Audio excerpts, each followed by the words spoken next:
Sunday के दिन तो सब नशे किया करो, संडे के दिन सब बस्ती किया करो। बस्ती करने वालों को कभी भी जीवन में वात रोग नहीं होंगे। बस्ती, मूलाधार, स्वाधिष्ठान, मणिपुर चक्र से वात रोग पैदा होता है। नशे करने से कभी भी जीवन में कफ रोग पैदा नहीं होंगे। और सप्ताह में एक बार उल्टी कर लेना, वमन, कुंजर क्रिया बोलते हैं, तो कभी पित्त रोग नहीं होंगे। अब 3 चीजें छोटी सी है, सप्ताह में कर लेना बाबू। अब सप्ताह में जब संडे आता है या कोई भी छुट्टी का दिन होता है तो कहां जाते हैं आप लोग? 20-30 साल पुराना सड़ा हुआ भोजन खाने जाते हैं। उन होटलों में, उन ढाबों में, जहाँ पहले दिन की दाल अगली दाल में, पहले दिन की सब्जी अगली सब्जी में, पहले दिन का आटा अगले आटे में। मैंने एक ढाबे वाले से, होटल वाले से पूछा, तुम्हारे यहाँ दाल कितनी वर्ष पुरानी? बोले जी 30 साल पुरानी है। मैंने कहा ये कैसे हुआ? बोले जी पहले दिन की बच जाती है, फेंकेंगे थोड़ी, इतनी महंगाई बढ़ी हुई है, उसको गर्मा गर्म रखते हैं। कुछ के तो 24 घंटे ही चलते रहते हैं। तो बोला अगला, अगले में अगला मिलता रहता है। अखंड, आप ही तो बोलते हो अखंड, अखंड, हमारी अखंड दाल है,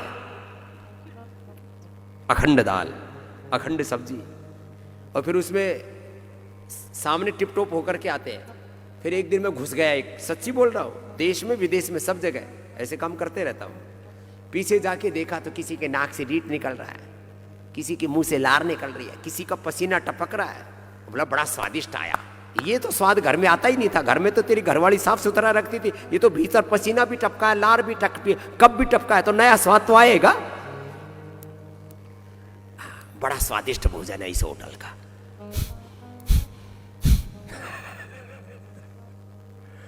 और किसी किसी ढाबे में तो वो दूसरा काम भी कर देते हैं। फिर कई बार आपने देखा होगा सोशल मीडिया पर वायरल हो रहे थे, किसी के तो घर में ही काम कर देते हैं। बावड़, थूक भी देते हैं, मूत भी देते हैं। क्यों खाते हो? तो ये बाहर का खाना बंद करो। अब बाहर जाए तो खाएं क्या? अरे फल फ्रूट बना रखे भगवान ने, इतने बढ़िया केला पैक करके बना रखा, उसमें कोई छेड़छाड़ नहीं कर सकता। केला खाओ, सेब खाओ, पपीता खाओ, बहुत तरह के फल मिलते हैं, सलाद मिलती है, वो खाओ। और खैर बात विषयांतर हो जाएगी। कफ कोल्ड 7-7 दिन, 10-10 दिन, 15-15 दिन लोगों को खराब कर रहा है। 3 दिन में ठीक करना है तो सुबह शाम नशे करो। जल्दी ठीक करना है तो 3 बार नशे कर लो, 2 दिन में ठीक हो जाएगा। ज्योतिषमती अणु तेल दोनों का डाल करके खाली पेट सौसारी खाने के बाद ब्रोनकोम ले लेना। नशे जिनको बहुत ही ज्यादा सिर में दर्द रहता है, बादाम रोगन का किया करो। बादाम रोगन और ये अखरोट का भी तेल है, ये दोनों बहुत ही, वॉलनट ऑयल और ये जो है पूरा बादाम रोगन बहुत जबरदस्त है।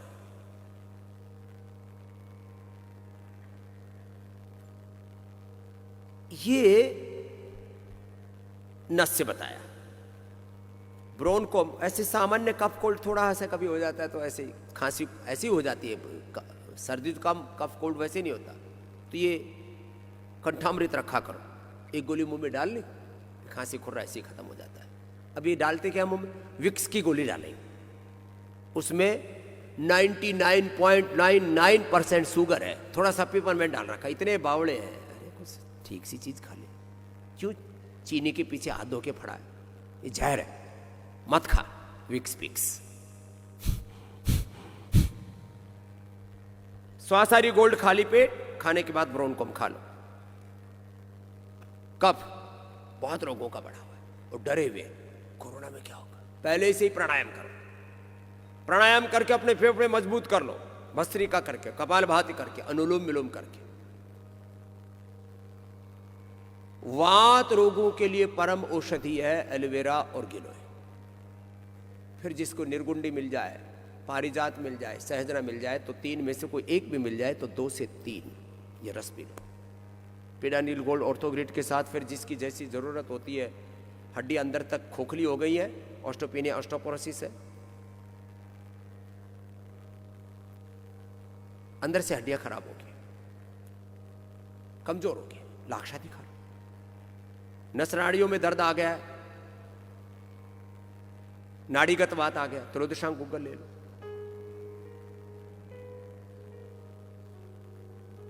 और उसका असर सूक्ष्म तंत्रिकाओं पर हो गया, ब्रेन और नर्वस सिस्टम पर हो गया, नसनाड़ियों के आगे नर्वस सिस्टम। तो फिर न्यूरोग्रिड और इम्यूनोग्रिड अंदर तक आपको स्ट्रेंथन कर दे। इम्यूनिटी के लिए बेस्ट है इम्यूनोग्रिड। और जिनकी ज़्यादा इम्यूनिटी कमज़ोर है और थोड़े पैसे है तो अच्छी चीज़ में खर्च करो ना, इम्यूनोग्रिड गोल्ड खाओ। इम्यूनोग्रिड गोल्ड लो और गाय के दूध में हल्दी, शिलाजीत, च्यवनप्राश, ये तो बेस्ट है। शिलाजीत के हमने शिलाजीत लिक्विड जो काला काला सदियों से होता था, वो ओरिजिनल शिलाजीत पतंजलि उपलब्ध कराता आपको, एकदम काला। उसके तो ऐसे छोटी सी चम्मच का पिछला वाला हिस्सा हल्का सा छू करके और मुंह में टच भी कर लेते हैं ना, तो ऐसा लगता है पूरी गर्मी आ जाती है। और उससे हड्डियाँ अच्छी होती है, उससे कोई शरीर में दुर्बलता नहीं रहती, कब कोल्ड नहीं रहता, एनर्जी का लेवल तो बहुत ही हाई हो जाता है। तो लिक्विड शिलाजीत, शिलाजीत की गोली, शिलाजीत रसायन, शिलाजीत का ड्रॉप, और ये अब तो स्वर्ण शिलाजीत, ये थोड़ी कम मिल पा रही है, ओवर डिमांड में है स्वर्ण शिलाजीत, खा लिया करो। ये वात रोगों के लिए भी अच्छी है, कफ रोगों के लिए भी अच्छी है, कमजोरी के लिए भी अच्छी है, बहुत तरह के। खैर, तो मैं वात रोगों के लिए बता रहा था, सबसे ज्यादा अंदर से शरीर कमजोर होता दो बीमारियों में, एक का नाम है शुगर, उसके लिए न्यूट्रीला डायबिटिक केयर, दूसरे का नाम है अर्थराइटिस। अर्थराइटिस में डाइट रिस्ट्रिक्शन इतने आ जाते हैं, आदमी कुछ भी खाने से डरता है, दर्द बढ़ जाता है, एकदम बाई कर जाता है। तो न्यूट्रीला ऑर्थो केयर मैंने कंपलसरी कर दिया। अब 2-3 खाने पीने की खास बात, जिनको अर्थराइटिस है, अर्थराइटिस के लिए तो मैं पहले बताता था, अस्थमा के लिए खजूर कल्प सब लोग कर नहीं सकते, अस्थमा और अर्थराइटिस के लिए सबसे बेहतर है बाजरा। चना बादी कर देता है, जवार भी किसी किसी को, जवार और मकई अच्छे होते हैं, मिक्स करके खाया करें। या स्वस्थ व्यक्ति कभी एक दिन जवार की, एक दिन बाजरे की, एक दिन रागी की, एक दिन ऐसे मकई की अलग अलग रोटी खा सकते हैं। लेकिन एज ए ट्रीटमेंट मैंने देखा है, जितना लाभकारी बाजरा है, ये कोई हम कोई प्रचार करने के लिए या हमने बचपन में बाजरा खाया इसलिए नहीं बता रहे कोई, बाजरे की खिचड़ी थोड़ी चने की दाल डाल करके, और हम तो यहां बाजरी, अब जितने भी कफ कोल्ड के रोगी हैं उनकी रोटी बंद करवा करके उनको अब खिचड़ी खिलाएंगे।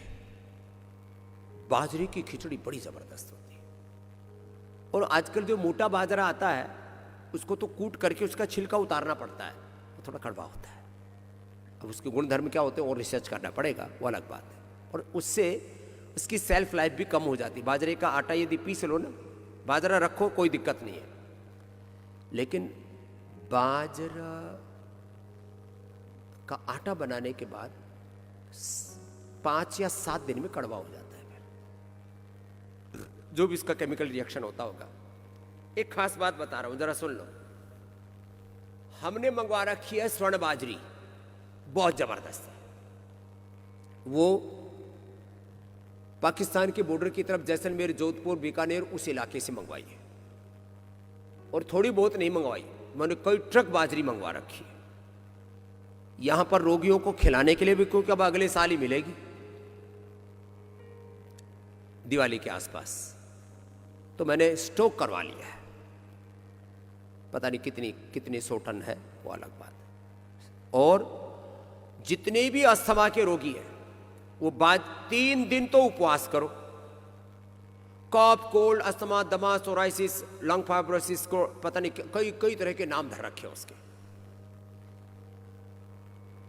बहुत बुरी हालत है। लोगों को स्टीरॉयड तक देने पड़ते हैं, लंग फाइब्रोसिस, सार्कोडाइसिस, ये सब बीमारियां। और पुराना नचला 3 दिन तो उपवास करो। किसके ऊपर उपवास करो? आंवले के जूस पर उपवास करो। आंवले का जूस गर्म, उबलते हुए तेज गर्म पानी में डालो और उसमें या तो 1 चम्मच स्वासारी प्रवाही मिला दो। स्वासारी सिरप आता है अपना, उसको स्वासारी प्रवाही कहते हैं। स्वासारी सिरप मिला दो और आंवले का रस, आपको कमजोरी भी नहीं आएगी, आंवले से पूरी एनर्जी मिलती रहेगी। तेज गर्म पानी में 2-3 आंवले का रस, अभी तो फ्रेश मिल रहा है, और ये मिला के पी लेना। जिनको भी भयंकर कफ कोल्ड है, लोगों को 5-5, 7-7, 10-10 दिन हो गए और बुरी हालत है, खांसते खांसते नीचे से यूरिन निकल जाता है, किसी को हर्निया हो गया खांसते खांसते, किसी का खांसते खांसते जो है आंखें लाल हो रखी है, किसी का खांसते खांसते बीपी बढ़ रहा है, किसी को खांसते खांसते चक्कर आकर के गिर जा रहे हैं।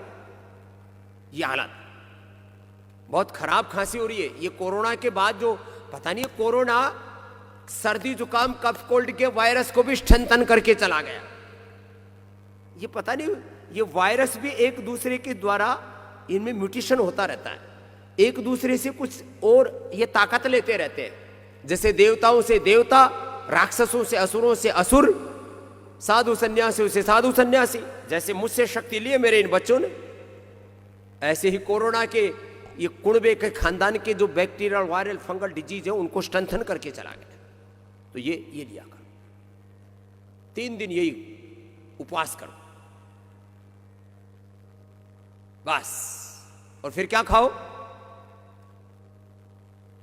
आचार्य सुमित जी और आचार्य चंदन जी यहां पर बैठे हुए,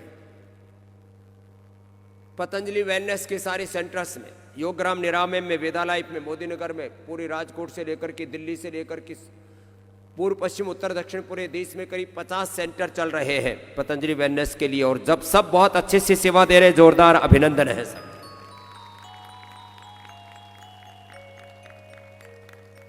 अब वात रोगों के लिए और कफ रोगों के लिए, अस्थमा के लिए और अर्थराइटिस के लिए, वात और कफ दोनों के लिए ये बाजरी, तो बाजरे की खिचड़ी बना करके खाओ। अब थोड़ा बहुत ही जो नखरे वाले हैं और शुगर नहीं है तो 1 चम्मच गुड़ या शक्कर डाल के खा लेना। अरे साहब, बाजरे की खिचड़ी में शक्कर डाल के खाओ तो ऐसा लगता है जैसे धरती पर सबसे बड़ा पकवान मिल गया हो, बहुत स्वादिष्ट लगता है। कितने लोगों ने बाजरे की खिचड़ी शक्कर के साथ गुड़ के साथ खा रखी है? जरा हाथ उठाइयो। ये तो इतने तो एक्सपीरियंस वाले बैठे हुए, हमने भी बचपन से यही कार्यक्रम कर रखा। ये बहुत जबरदस्त है। करो, अनुलोम विलोम करो, कुछ तो बाजरे की खिचड़ी। अब सोच रहे बाबा जी सबको ही खिला दो।